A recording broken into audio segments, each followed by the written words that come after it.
All right, let's talk about the different stuff I found on Twitter this week that I want to share with you guys. So, first off is a tweet by who is this guy? They got a check mark. They've got to be important, right? But I liked the tweet because, as it turns out, he's right. I don't think this is ever going to happen again, where Konami actually decides to make 6 games in 6 years. And as it turns out, 3 of them are pretty good. Like 3.5. I'm joking. They're all good. But yeah, I don't know. It's sad that Konami has gone the route that they have, and like the interest in the Castlevania series as a whole has definitely dipped since Order of Ecclesia. This is sad, but this isn't the only part of me roasting Konami, because I'm gonna continue to roast Konami in other tweets coming up. 2010, yeah, that makes sense. Lord of Darkness. The Lord of Shadows Darkness series I wasn't a big fan of, like, because I wasn't interested in the hack and slash genre, really. I've never really been. And I feel like at that point, I don't know, there was probably other games that probably would have been better. You know, your Devil May Cries and whatnot. But, okay. Konami? We need to have a talk. You and me, Konami. Everybody else leave the room. Konami. What does Bobby have that I don't have? What? I stream this game like every day! Konami! I know that I just like make fun of you for investing in pachinko machines and not porting your games to PC, and also being, you know, a predatory company that doesn't really seem to do the things that are best for the group of people that love your games. But like, other than that, what have I ever done to Konami to make them not want to shout me out? What the fuck?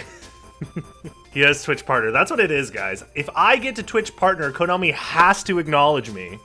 They're forced to retweet all of my dumb tweets. That's how it works. This is why I have to grind to get to Twitch partner, so Konami can eventually fucking retweet my shit. But no, I think it's, at the end of the day, I think it's very, very cool that there is somebody in Konami, whoever runs their social media or whatever, knows of Soten speedrunning, knows of Bobby, whether it's through his like exposure through GDQ or whatever, knows of him, and whenever Bobby's doing Castlevania stuff, the Konami account like will retweet it and talk about it. He's been on Konami's merch page before through getting linked through the Konami Twitter. So like, I don't know, I think it's cool that like they're like, that's awesome for Bobby, and that's awesome for like Soten speedrunning as a whole. It just happens to come down through Konami, which is kind of weird because like this is very much not like Konami to do shit like this, but they just love Bobby. So hey, shout outs to Bobby. Bobby's great. Moving on. Don't need that. Oh, the fuck saga of GDQ. Where's the original? Started with a tweet. This is the speedrun, one half of the speedrun drama that happened this week, which is always fun.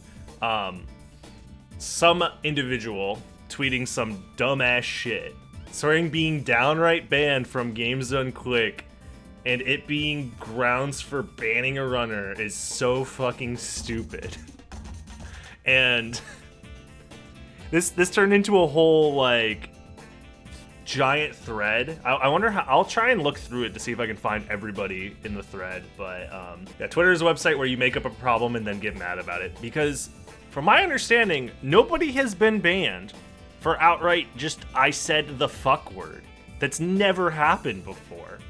Many people have sworn at GDQ, and many of them are invited back because, as it turns out, slipping a swear every once in a while doesn't matter, especially when they're not doing charity stuff. When they're not doing charity stuff, they're extremely laid back. They might use it as an excuse to get rid of problematic individuals that they've had to deal with in the past. That's more like, you most of the time only get banned if you do something that directly threatens the marathon, like how smooth the marathon goes, because they don't give a shit about anything else. They just care about the marathon itself running and donations coming in. And if you do anything that interrupts that, then like, yeah.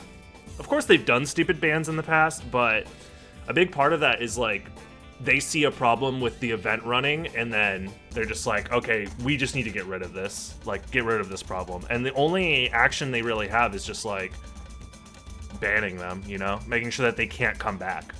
And that's led to some bad bans, of course. They've also banned people that 100% deserved it because they were just being little shitters. And I mean, I ban people in my chat for less. I'll say it. If I don't catch your vibe and the vibes are not in sync, I just want you gone. So that's not what happened, Cletus. Triax got banned for using a slur. He didn't cuss somebody out. He used an offensive slur. There's a difference. See, this is the kind of misinformation that happens, where it's like, he didn't say fuck on his own stream, and then he got banned. That's not what happened. See? Yeah, exactly, and you didn't even know. But this is how misinformation spreads. And also, a lot of things that I think people don't understand about GDQ in general is that people that have been on the stream before tend to get comfortable assuming that they are mainstays, that like, oh, GDQ loves me, I've been in X many runs that have performed well or whatever, and they get cocky and they get comfortable. And GDQ has shown many, many, many times that you do not matter to them. You really do not. They will find another runner who is just as good, or a different game that is just as good, and they will just say, fuck you, you don't have to show up anymore. We're still making multi-million dollars every fucking time we run an event. So, and honestly, I respect that. Like, you getting complacent is like, especially in speedrunning at a charity marathon, like, you're not special. Like, you really aren't. There's at least a half a dozen people that could play your game most likely and do it well. Even if you're the world record holder, guess what? They could just get the second place guy to do it. Like, who cares? I don't know. People get very, like, complacent, like they deserve to be in GDQ, whether it's through their following, whether it's through their skill alone. And at the end of the day, GDQ doesn't care. They just want people to watch and they want people to donate, because that is how they continue to do what they do. And that's not even a bad thing. Like, I don't understand why GDQ gets so much flack for random bullshit like this. Like, if you're upset over an individual who got banned in a way that you don't think is appropriate, but understand that there is probably two sides to that story, and if you're only getting that one side of the story from one individual, like the person who is banned, it's probably not the whole story. I guess that does kind of bring us into the next discussion about people getting exposed for being assholes, and what wonderful music to put to this. Long story short, this saga, there's a quote retweet chain of people who have said fuck on GDQ. Believe it or not, I have said fuck on GDQ. I have also said fuck on GDQ. I said fuck on GDQ. But hey, this is a fire tweet from Doc, who's probably still in chat. This is just straight fucking funny. Nintendo keeps delaying Metroid Prime 4 because they don't want to confess to gamers that 4 isn't a prime number. That just works on so many levels. It's so good. Everybody claps for Doc. This is the funniest tweet I think I've seen all week. Congrats, Doc. You win funniest tweet of the week. Oh, the Joester saga this week has also been hilarious. If you guys don't know who Joester is a fantastic runner of different PlayStation games, and has been going on a grind in Crash Twinsanity 100% and got sub hour 10. I know he'd been working on this record for a while, the sub hour 10. And then in the comments, of course, is this fucking asshole.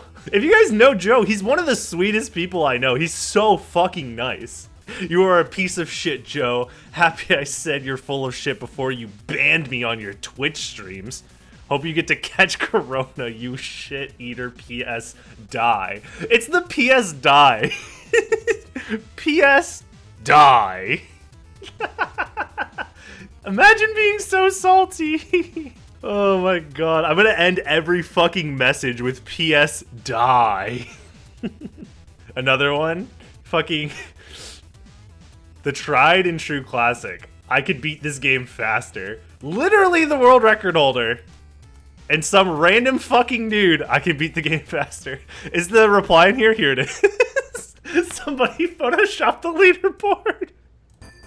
Let's go, Chuck Manson. 1 second faster. Damn, get fucked, Joe. You're outdated by 4 years. So that's a good meme, everybody having fun, making fun of fucking dumbasses in YouTube comments. So hey, if you're in the YouTube comments right now, don't be a dumbass. or do. I don't really care. YouTube just kind of cares if you leave comments, regardless if they're mean or nice or not. So, all right, this is going to be kind of hard to explain for those that missed it. But long story short, somebody got outed for being an asshole in like the community at large, like organizing events and like mistreating the people who are organizing, mistreating the runners, verbally abusing people, like manipulating people. And it's like, that shit's gonna come to light. Like, people talk. You can probably find more stuff about this if you follow other people in the speedrunning community. Yeah, that kind of stuff doesn't fly. And I'm glad that there are people out there that are just like speaking up about it and just being like, hey, this person has been like verbally abusive, like manipulative, like trying to control the narrative about themselves when they're like lying, and here's the proof. So there's been a lot of like screenshots being shared. Is there any context, or am I trying not to go there? I just can't find it anymore. I'm not sure if some of this stuff got deleted. I could find one instance of it really quick, but it's a little far removed, and I don't want to get involved to the point where like I'm like bullying somebody, because I'm not necessarily involved. I don't know the individual who is being called out here, but I do know some of the people involved. It's an individual who is a part of like the Sega speedrunning community, it turns out. And there's like people sharing DMs and stuff like that, and like, you know, this is one of like 10 people to come out against this one individual. If you want to look it up, like, go for it. But one of the messages that this individual said to the other individual is, if you can't handle someone coming in and running your game, don't speedrun. Because I guess this person got mad that like some IL records got optimized, and they no longer had the run like record, which is like absolutely like super fucking petty.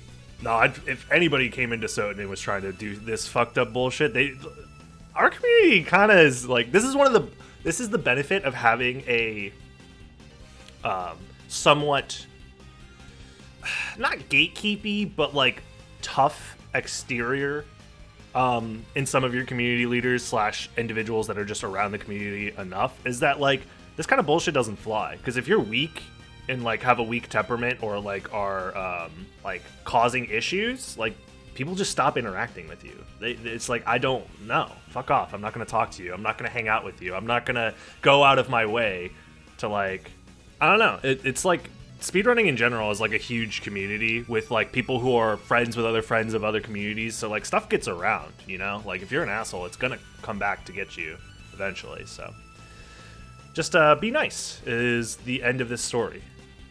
And then hey, look at this, look, $5. You can speedrun Soten for only $5. What the fuck?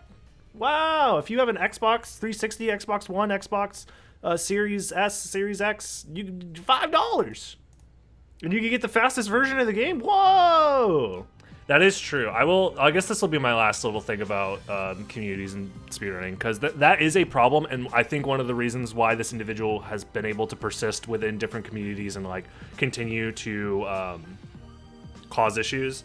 A big part of that is due to the fact that a lot of people stepped away from this individual and said, I'm not dealing with you, you are too much. And then that person just went on to basically just abuse other people that like stayed around in the community that didn't detach themselves from it. So that is why, to protect communities overall, it is important to weed these people out for the sake of like continuing the community like forward. You know what I mean? Like, because otherwise you'll just have people that slowly just fade away. As like imagine you have a Discord server, right? Hypothetically speaking, not to like call any individuals out, but there's like a Discord server full of different people, and then somebody new shows up, and they're not necessarily like problematic, but they're very annoying, they're very pushy, they're involving themselves in like places where they're not necessarily like super welcome, and like trying to push themselves into situations where they're not necessarily welcome. The people who are involved in that Discord server are gonna either, if there's enough people talking about it, they're just gonna ban that person.